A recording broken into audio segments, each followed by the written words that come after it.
अस्सलाम वालेकुम। Views of Faisal Mohammad के साथ हाज़िर खिदमत हूँ। उम्मीद है कि आप सब खैरियत से होंगे। आज की चंद अहम ख़बर पाकिस्तान के हवाले से पहले ले लेते हैं कि आज जस्टिस उमर अता बंदियाल ने अपना हलफ उठा लिया है। एक अच्छे और मुतदिल मिजाज वो जज हैं और जहाँ तक मैं उन्हें समझता हूँ कि वो जज़ा और सज़ा के हवाले से अपना एक मकाम रखते हैं। उम्मीद है कि वो अपने ओहदे पर आने के बाद इस तमाम सूरत हाल को जो आजकल पाकिस्तान में चल रही है उसे कंट्रोल करने की कोशिश करेंगे बखूबी तौर पर। लेकिन अगर कोई ये समझता है कि जो इमरान खान का जो एहतसाब का प्रोग्राम चल रहा था अगर उसको वो आगे चला सकते हैं तो शायद इसमें अभी कुछ कहना क़ाबिल वक्त होगा। दूसरा एक बड़ी ख़बर ये थी, लोगों ने पूछा भी कि नवाज़ शरीफ के हवाले से वो चल रहा था मामला कि वो दिखा रहे हैं कि वो फैक्ट्री वगैरह ले रहे हैं। उसके लिए मैं बता दूं कि वो मामला ये है कि आपको पता है सब कि नवाज़ शरीफ साहब का जो है वहाँ पर क़याम जो है गैर कानूनी हो चुका है और अब उनके जो सॉलिसिटर्स हैं उन्होंने वहाँ होम ऑफिस के साथ और बातचीत करके जो एक्सपर्ट्स हैं उन्होंने कहा था कि नवाज़ शरीफ को इस बुनियाद के ऊपर भी अगर स्टे दे दिया है कि वो एक कानूनी तौर पर यहाँ पर अगर बड़ी भारी इन्वेस्टमेंट करें।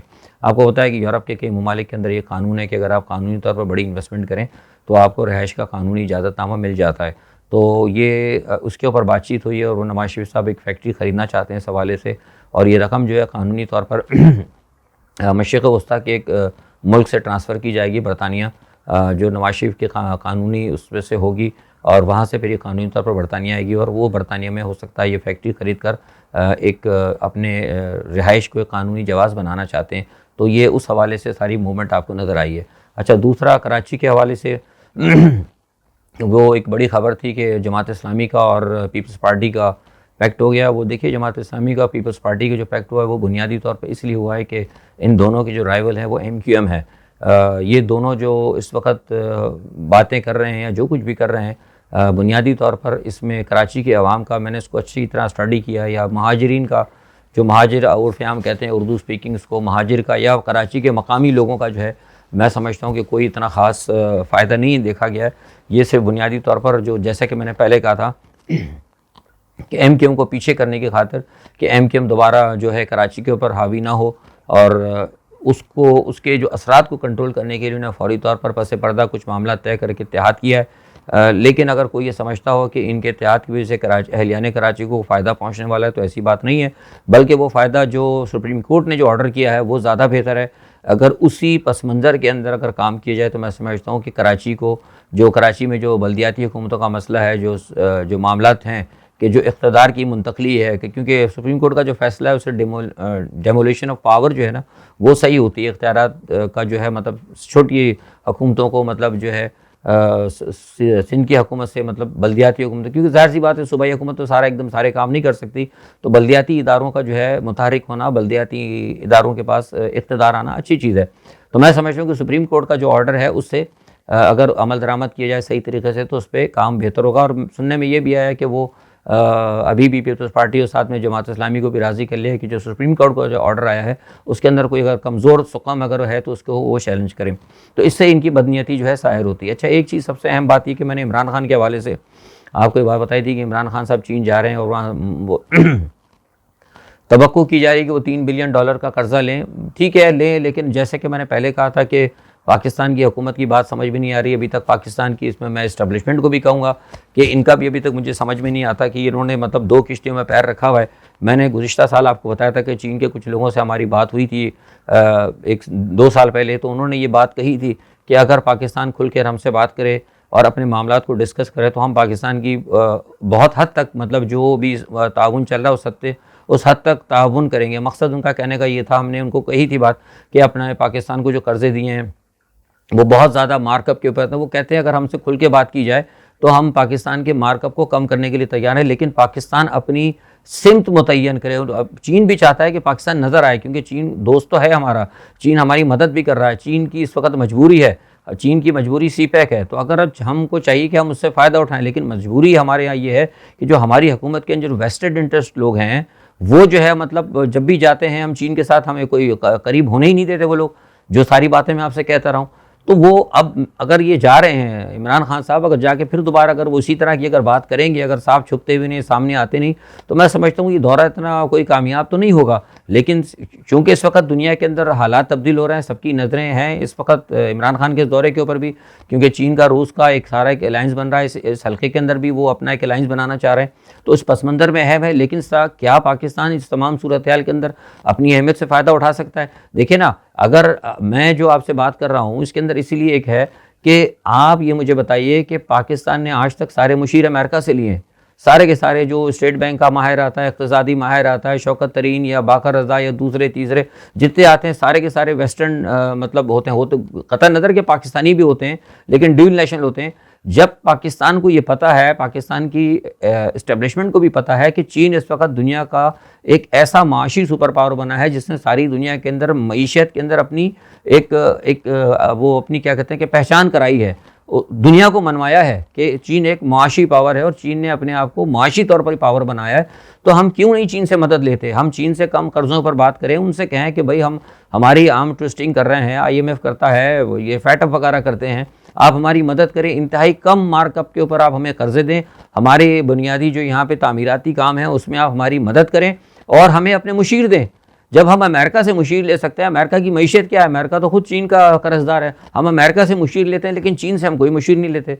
तो कम अज़ कम इक़्तिसादी मामलात के अंदर, माशी मामलात के अंदर, जिसमें चीन की एक स्टे है, जिसमें चीन की क्रेडिबिलिटी को सारी दुनिया में तस्लीम किया जाता है, हम वहाँ से तो मुशीर नहीं लेते। क्यों नहीं लेते? कि हमारी जो इस्टेब्लिशमेंट के अंदर जो हमारे सियासतदान, जो वेस्टेड इंटरेस्ट लोग हैं, मोई यूसुफ जैसे लोग, वो चीन के करीब तो जाते हैं लेकिन सही तरीके से काम करने नहीं देते। वो जिस कहते हैं ना कि ना साफ आते हैं सामने ना पीछे जाते हैं। तो इस वजह से ना चीन को बहुत सारे हमारे साथ तहफ़्फ़ुज़ात हैं। चीन जो है अभी जो IPs के मायदे, बिजली के मायदे, वो भी हमारे चीन के साथ महंगे हैं। वो इसीलिए किया है कि चीन अपना फिर प्रॉफिट ज़्यादा देख रहा है, क्योंकि चीन को भी पाकिस्तान के साथ दोस्ती तो है लेकिन मुस्तकबिल दोस्ती का चीन को भी खतरे में नज़र आता है। तो कहने का मकसद ये था कि खान साहब को चाहिए कि खान साहब जाकर उससे खुलकर बात करें, अपनी मजबूरियाँ बताएं कि हम अमेरिका के हाथ किस तरह ब्लैकमेल हो रहे हैं, ताकि चीन आपकी मदद करे। ये एक सूरत हाल थी। बहरहाल दूसरा ये कि आर्मी चीफ जा रहे हैं अनकरीब, मैंने आपको पहले बताया था उनका दौरा अमेरिका है। अब वो पता नहीं क्यों जा रहे हैं, अभी तो नहीं पता, लेकिन एक बात ज़रूर है कि जो पाकिस्तान ने अपना सफ़ीर किया था मसूद खान को, वो नवंबर के अंदर उनको पाकिस्तान ने नामज़द किया था, लेकिन अभी तक अमेरिका ने उनकी नामज़दगी को एक्सेप्ट नहीं किया है, क्योंकि वो ये कहते हैं कि ये अभी तक हम सोच रहे हैं, देख रहे हैं। लेकिन ये मैं आपको बता दूं, ये खबर है कि इसके पीछे भारत है। भारत ने ऑब्जेक्शन लगाई है कि मसूद खान को ना एक्सेप्ट किया जाए वाशिंगटन में बतौर सफ़ीर, ऑफिशियली तौर पर उनकी नामज़दगी को कबूल ना किया जाए, क्योंकि वो हिज़्ब से ताल्लुक़ रखते हैं, नहीं कश्मीर के अंदर वो काम करते रहें। तो बहरहाल ये एक सूरत हाल है। ये आलमी तौर पर ये देखना चाहिए कि अमेरिका ने आज तक हमारे साथ कोई अच्छा तो किया नहीं, और अभी भी आप देख लें कि हर जगह वहाँ पे जो है मतलब इंडियन लॉबी काम कर रही है, और हर जगह पे हमें क्या कहते हैं, वो अभी तक वो क्रिटिसाइज़ करता है अमेरिका हर जगह से। तो हमें सोचना चाहिए कि हम अगर चीन अगर इस वक्त हैं, रूस भी चीन के साथ खड़ा है, दुनिया तब्दील हो रही है, इत्तेहाद बदल रहे हैं, तो हमें भी चाहिए मामला को देखें। अच्छा, दूसरा ये कि स्टेट बैंक क्योंकि IMF के पास चला गया है, तो उसके बाद आज वो इजलास होना है IMF का, देखिए क्या फ़ैसला होता है। ये लोग तो कहते हैं हमने स्टेट बैंक को खुद मुख्तार कर दिया, खुद मुख्तार पता नहीं कहाँ खुद मुख्तार किया है, तो इनको पता होगा। लेकिन जैसे कि मैं आपको बता चुका हूँ कि खुद मुख्तारी की कोई बात नहीं है। स्टेट बैंक जो है इस वक्त IMF के पास है, इसमें मुझे कहते में कोई वो नहीं है, वक्त आने पर पता लग जाएगा। अच्छा, दूसरा ये कि अमेरिका ने यूरोप में फ़ौज रवाना कर दी है। रूस और जो अमेरिका का चल रहा है स्टैंड ऑफ, और अमेरिका ने फ़ौज रवाना की है ईस्टर्न यूरोप के अंदर, पोलैंड में मज़ीद दस्ते आ रहे हैं। और जो सलामती कौंसिल का इजलास था, जिसके बारे में हमने आपको कल भी बताया, परसों भी बताया, वो बग़ैर किसी नतीजे के ख़त्म हो गया। उसकी वजह ये है कि रशिया भी एक पावर है, और इंडिया का मैंने आपको बता दिया था कि इंडिया तो खैर उसके अंदर कोई वीटो पावर तो नहीं रखता, लेकिन जो दूसरी पावर्स हैं वो भी कुछ ना कर सकी, और मामला जो है जिसे कहते हैं कि वो किसी नतीजे पे नहीं हुआ। तो नतीजा ये हुआ कि बाइडन ने उसी इजलास के दौरान, आपको पता है मैंने बताया था कि उनके अरकान ने फिर दोबारा रशिया को धमकी दी। तो आज रूसी सदर पुतिन ने भी दोबारा प्रेस कॉन्फ्रेंस की, और बड़ी सख्त प्रेस कॉन्फ्रेंस में उन्होंने वही मुतालबा दोहराया है कि अमेरिका जो है अपनी 1947 के जो है नेटो का जहाँ पे उनकी फॉर्मेशन थी वहीं तक जाए, वरना उससे कम पे अगर होगा तो हम नहीं मानेंगे, और हम अब किसी की गारंटी की हमारे पास अब कोई किसी की वो गुंजाइश नहीं है। तो बुनियादी तौर पर अगर आप फॉर्मेशन के लिहाज से देखते हैं तो चारों तरफ से तो अमेरिका ने और नेटो ने घेराव किया हुआ है यूक्रेन का। लेकिन अगर खुदा न खास्ता अगर ये जंग होती है तो मेरे पास तो मैं समझता हूँ कि रशिया के पास सिर्फ एक ही ऑप्शन है कि वो इनके साथ जंग करेगा। और अगर रशिया की और अमेरिका की जंग हो गई तो उसके अंदर मैं समझता हूँ कि अमेरिका को शायद हज़ीमत उठानी पड़े, इसलिए क्योंकि पस पर्दा जो है चीन जो है पूरी मदद करेगा। और ये बात आपको मैंने पहले भी बताई थी कि आपको याद होगा कि जिस वक्त ट्रम्प का इलेक्शन हुआ था तो आपको पता है कि ट्रम्प के पूरे इलेक्शन को जो है प्यूटन ने हैक कर दिया था। तो ऐसे भी चांसेस हैं कि अगर ये जंग अगर होती है तो हो सकता है कि अमेरिका के तमाम बड़े बड़े सिस्टम जो हैं रशिया हैक कर दे, और उसके पीछे हैकिंग के अंदर आपको पता है मदद करने में उसका एक दोस्त चीन भी मौजूद है, क्योंकि चीन के हवाले से चीन का, रूस का और यूक्रेन का भी एक ट्राइका है, जैसे कि ट्राइका बरतानिया का और अभी हाल ही में बना है बरतानिया का उसका ये इसके साथ यूक्रेन के साथ। तो इसी तरह चीन का एक अंडरस्टैंडिंग यूक्रेन के साथ है, जैसे बरतानिया की यूक्रेन, लेकिन बरतानिया की तो यूक्रेन के साथ अभी हुई है हालिया इस सारी सूरत हाल को देख के, लेकिन चीन के साथ जो है यूक्रेन का एक अलहदा मामला पहले से चल रहा है। और यूक्रेन ने चीन को कहा था कि हम जो आपका जो वन बेल्ट वन रोड है उसके लिए हम आपको इनिशिएटिव देंगे और हम मतलब उसके अंदर बड़ी सपोर्ट करेंगे। तो वो यूक्रेन की जो स्ट्रेटजिकल पोजीशन है वो बड़ी अहम है, जैसे पाकिस्तान की स्ट्रेटजिकल पोजीशन चीन के लिए अहम है, यहाँ पर तो इस तरह सीपैक के लिए तो वन बेल्ट वन रोड के लिए यूक्रेन की पोजीशन अहम है, यूरोप तक सारा जाना है। अगर चाइना छोड़ देता है बिल्कुल ही, इससे लाताल्लुक हो जाता है यूक्रेन से और रशिया से, तो इसका मतलब ये है कि अगर खुदा न खास्ता रूस को अगर वहाँ शिकस्त होती है तो फिर यूक्रेन पे नेटो आ जाएगा। अगर नेटो आ जाएगा तो जाहिर सी बात है नेटो तो फिर चीन का मुखालिफ है, यानी अमेरिका आ गया वहाँ पे। तो ये जो है ना ज़ाती मुल्कों के और कौमों के जो मफादात हैं, इन मफादात के ऊपर ही जो है ना पॉलिसियाँ बड़ी क़ुव्वतें तरतीब देती हैं। तो मुझे लगता है कि कहीं ना कहीं जो है चीन जो है अगर ये जंग छिड़ती है तो रूस के साथ खड़ा होगा। अब वैसे तो खड़ा अभी भी है ऑलरेडी, मैंने आपको बताया कि पसे पर्दा बहुत सारे मामला चल रहे हैं, लेकिन अगर जंग हो जाती है तो चीन फिर इनकी भरपूर सपोर्ट करेगा।